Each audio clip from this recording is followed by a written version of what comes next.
தேமுதிகவினுடைய பொருளாளர் மாநிலங்களவை உறுப்பினர் சுதீஷ் அவர்களே, வருகை தந்திருக்கக்கூடிய முன்னாள் அமைச்சர்களே, நாடாளுமன்ற சட்டமன்ற முன்னாள் உறுப்பினர்களே, மாவட்ட கழகத்துடைய செயலாளர்களே, உள்ளாட்சி பிரதிநிதிகளே, மாவட்ட ஒன்றிய பகுதி வட்டக்கிளை செயலாளர்களே, நிர்வாகிகளே, நன்றி உரை ஆற்றியிருக்கக்கூடிய நம்முடைய அன்புக்குரிய நாடாளுமன்ற உறுப்பினர் அருமை சகோதரர் கலாநிதி வீராசாமி அவர்களே, மணக்கோலம் போல் இருக்கக்கூடிய மணமக்களே, மணமக்களுடைய குடும்பத்தார்களே, உற்றார் உறவினர்களே, தலைவர் கலைஞர் அவர்களுடைய உயிரினும் உயிரான அன்பு உடன்பிறப்புகளே, உங்கள் அனைவருக்கும் என்னுடைய அன்பான வணக்கத்தை நான் தெரிவித்துக் கொள்ள விரும்புகிறேன். ஆற்றலுக்கும் கொள்கை பிடிப்புக்கும் இலக்கணமாக விளங்கி கொண்டிருக்கக்கூடிய நம்முடைய மதிப்பிற்குரிய ஆரோக்கிய அண்ணன் ஆற்காட்டார் அவர்களுடைய இல்லத்தில் இந்த இனிய விழாவிலே பங்கேற்று அவருடைய பேரனும் நம் பாசத்திற்குரிய வடசென்னை நாடாளுமன்ற உறுப்பினர் டாக்டர் கலாநிதி அவர்களுடைய அருமை மகனுமான வி.கே. சித்தார்த் அவர்களுக்கும் ஆஸ்ரயா காயத்ரி அவர்களுக்கும் இந்த மணவிழா நிகழ்ச்சியை நான் நடத்தி வைத்து அதே நேரத்தில் மணமக்களை வாழ்த்தக்கூடிய ஒரு சிறப்பான வாய்ப்பை நான் பெற்றிருக்கிறேன். அறிஞர் அண்ணா மீது பற்று கொண்டு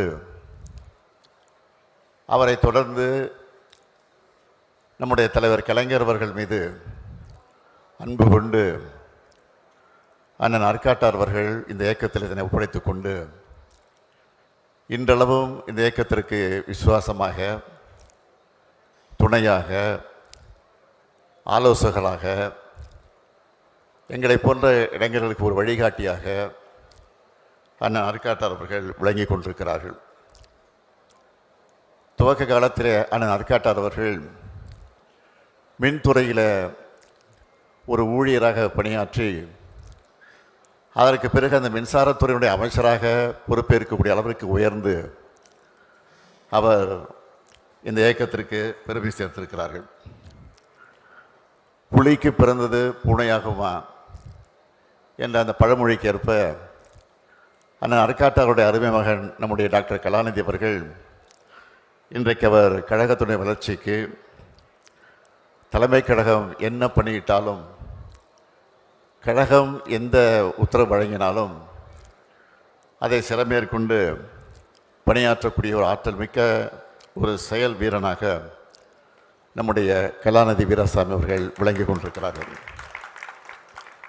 தொலைக்காட்சியில் விவாதத்தில் பங்கேற்பதாக இருந்தாலும் சரி, நம்முடைய கனிமொழி சொன்னது போல், டி.ஆர். பாலு சொன்னது போல், நாடாளுமன்றத்தில் ஏற்படக்கூடிய அந்த கூட்டத்தில் விவாதங்களை பங்கேற்கக்கூடிய அந்த சூழ்நிலையாக இருந்தாலும் மிக சிறப்பாக அந்த பணியை நிறைவேற்றுகிற ஒரு மக்கள் சேவகனாக அவர் விளங்கி கொண்டிருக்கிறார். இங்கே தம்பி உதயநிதி பேசுகிற போது சொன்னார், எனக்கு துணையாக தலைவர் கலைஞருக்கு எப்படி துணையாக இருந்தாரோ இன்றைக்கு நமக்கெல்லாம் துணையாக நான் ஆற்காட்டாளர்கள் இருந்து கொண்டிருக்கிறார்கள்.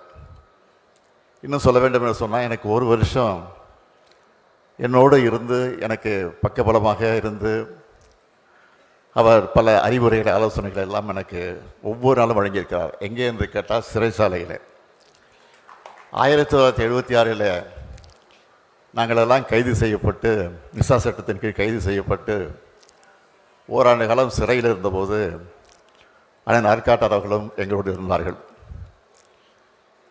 சிட்டிபாபு அவர்கள் எந்த அளவுக்கு கொடுமைகளுக்கெல்லாம் ஆளாக்கப்பட்டார் என்பது உங்களுக்கெல்லாம் தெரியும். அவர் மறைவதற்கு என்ன காரணம் என்பதும் உங்களுக்கு புரியும். அது பற்றிலாம் நான் இந்த மனவிழா நிகழ்ச்சியை பேச விரும்பலை. ஆக அப்படிப்பட்ட கொடுமைகளெல்லாம் சென்னை சிறைச்சாலையில் நடைபெற்றது. அந்த கொடுமையிலையும் தன்னை ஈடுபடுத்தி கொண்டு அதில் சிக்கி தவித்தவர் தான் அண்ணன் ஆற்காட்டார் அவர்கள். அதை பற்றியெல்லாம் கொஞ்சம் கூட கவலைப்படாமல், இன்னும் வெளிப்படையாக சொல்ல வேண்டும் என்று சொன்னால், நானெல்லாம் சிறையில் நிம்மதியாக தெம்போடு திராணியோடு இருந்தேன் என்று சொன்னால் அதற்கான நாட்காட்டால் தான் காரணமாக இருந்தார் என்பதை நான் இந்த நேரத்தில் பெருமையோடு சொல்ல விரும்புகிறேன். ஆக இன்றைக்கும் என்னுடைய கையில் விசா தழும்பு இருக்கிறது. அதேபோல் நான் ஆர்காட்டாளர்கள் இன்றைக்கும் ஒரு காது கேட்க முடியாத நிலை ஏற்பட்டிருக்கிறது. சிறையிடப்பட்ட அந்த கொடுமையை தாங்கிய காரணத்தால் தான் அந்த நிலைமைக்கு ஆளாக்கப்பட்டார். எனவே தான் தலைவர் கலைஞர் அவர்கள் அண்ணன் ஆற்காட்டாளர்கள் அடிக்கடி சொல்லுகிறது, வைரம் வாய்ந்த ஒரு தொண்டன் அண்ணன் ஆற்காட்டார் என்று பல நேரங்களில் சொல்லியிருக்கிறார். தலைவரிடத்தில் மட்டுமல்ல, பொதுச் செயலாளராக இருந்து வரைந்த நம்முடைய பேராசிரியர்களிடத்திலும் நன்மதிப்பு பெற்றவராக விளங்கியவர் நம்முடைய அருமையான ஆற்காட்டார் அவர்கள். அவர் பொருளாதார பதவியை எப்படி வைத்தாரோ அந்த பொறுப்பை நான் ஏற்றுக்கொண்டு பொருளாளராக இருந்தேன்.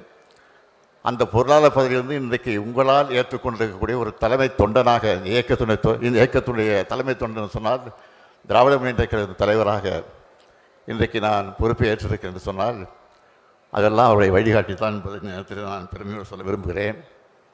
ஒரு மாநில கட்சி எப்படி இருக்க வேண்டும் என்பதற்கு எடுத்துக்காட்டாக நம்முடைய திராவிட முன்னேற்ற கழகம் வழங்கி கொண்டிருக்கிறது. ஒரு தேர்தல் தோல்விக்கே இன்றைக்கு பல கட்சிகள் காணாமல் போயிருக்கிறது. ஆனால் 75 ஆண்டு காலம் கொண்ட கொள்கைக்காக லட்சியத்துக்காக பாடுபட்டு கொண்டிருக்கக்கூடிய கட்சி ஆட்சியில் இருந்தாலும் இல்லாவிட்டாலும் மக்களுக்காக பாடுபடக்கூடிய கட்சி திராவிட முன்னேற்ற கழகம். அந்த திராவிட முன்னேற்ற கழகத்தில் தான் இன்றைக்கு இணைத்து கொண்டு இன்றைக்கு எத்தனையோ பேர் இன்றைக்கு வந்து கொண்டிருக்கிறார்கள். நம்முடைய ஆட்சியை பற்றி இன்றைக்கு இருக்கிற ஆட்சியை பற்றி சொல்ல வேண்டும் என்று சொன்னால் ஒன்றை மட்டும் நான் சொல்ல விரும்புகிறேன். சோஷியல் மீடியா இன்றைக்கு எந்த அளவுக்கு பரவி கொண்டிருக்கிறது உங்களுக்கெல்லாம் தெரியும். அந்த சோஷியல் மீடியா ஒரு வகையில் தான் நாளடைவில் அதையெல்லாம் மறைந்து போகத்தான் போகிறது. இன்றைக்கு சோஷியல் மீடியாக்களை பார்க்கிற போது ஒரு காலத்தில் நாம் தொடக்கத்தை பார்த்தோம். கோட்டு போட்டுட்டு வந்தார், டிஃபன் எடுத்து கையில் எடுத்து வந்தார், வாட்ச் கட்டிட்டு வந்தார், செஸ்ஸு விளையாடினார். இன்றைக்கி கோட்டு போடல, பட்டு சட்டை வேசி விட்டு வந்தார். இதெல்லாம் இன்றைக்கு செய்திகளாக வந்து கொண்டிருக்கிறது. அவைகளெல்லாம் மறைந்து நாட்டில் நடைபெறக்கூடிய அக்கிரமங்களெல்லாம் இன்றைக்கு செய்திகளாக வந்து கொண்டிருக்கிறது. நான் வேண்டுகோள் வைப்பதெல்லாம் இன்றைக்கு தமிழ்நாட்டில் முதலமைச்சராக இருக்கக்கூடிய அவரை பார்த்து நான் கேட்பதெல்லாம், தயவுசெய்து இன்றைக்கு உங்களை பற்றி உங்கள் ஆட்சியை பற்றி வரக்கூடிய செய்திகளை படியுங்கள். படித்து அதற்கு உண்மையை கண்டுபிடியுங்கள், அதற்குரிய நடவடிக்கை எடுங்கள் என்பதுதான் என்னுடைய அன்பான வேண்டுகோள் என்பதை மாத்திரம் எடுத்து சொல்லி, நம்முடைய கலாநிதி வீராசாமி அவர்கள் தம்பி உதயநிதி சொன்னது போல் அமைதியானவர், அடக்கமானவர், எந்த பணியை கொடுத்தாலும் தட்டாமல் செய்யக்கூடிய ஆற்றலை கொண்டவர். அவர் படாப்படுத்துவது இல்லாமல் அமைதியாக எந்த காரியம் செய்யக்கூடிய நிலையில் இருக்கக்கூடியவர். அவருக்கு நான் தினத்தினுடைய வாழ்த்துக்களை பாராட்டுக்களை தெரிவித்து, இன்றைக்கு மணக்கோலம் கொண்டிருக்கக்கூடிய மணமக்கள் எல்லா வகையிலும் சிறப்புகளை பெற்று புரட்சி கவிஞர் பாவேந்தர் பாரதிதாசன் எடுத்து சொல்லி இருக்கக்கூடிய வீட்டிற்கு விளக்காக நாட்டிற்கு தொண்டராக இருந்து வாழுங்கள் வாழுங்கள் வாழுங்கள் என வாழ்த்தி விடைபெறுகிறேன். நன்றி, வணக்கம்.